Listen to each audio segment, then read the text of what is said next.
if we can show people that libertarian, most people don't even know what the word means, but if we could show them that our solutions are realistic and common sense and can help them out in their daily lives, obviously there's, onerous reporting qualifications for business owners. If they have to do it bi-yearly, that just is kind of ridiculous. Maybe Right. once a year, but having to report twice a year, it just makes it more difficult, makes life more difficult. And as a business owner, you're dealing with so much. As a candidate, you're dealing with so much day to day.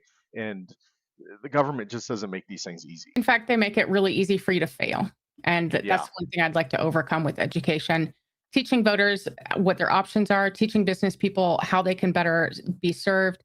And then, of course, just trying to advocate at the state house for voters' rights. Even if I'm not writing the policy, I can certainly have a conversation in the hallways and try to influence that in some way, which would be super beneficial to have a libertarian in those hallways right now. It is so important to have an advocate for Hoosier voters in that place. Not just of like everyone in the state, because it sounds like the current incumbent is only in it for himself and maybe his special interests. So and how do you feel about that?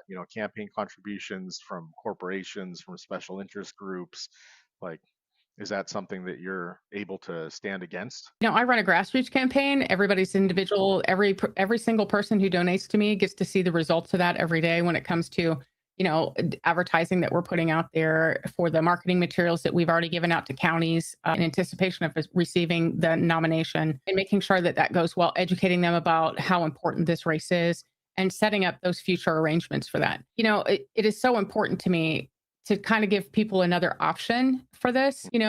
There's been a poll that's come out recently where it's like 50 some percent of people would like, I would so on board with an independent candidate. Well, independents don't get elected unless you vote for them. So put your money where your mouth is and go do those things and make a difference in this world, because obviously what you're voting for is not working out. So let's make a change. And I think you have a good opportunity there, especially with Rainwater getting 11% when he ran back in 2020. So that's quite a few people pulled the trigger for a libertarian candidate.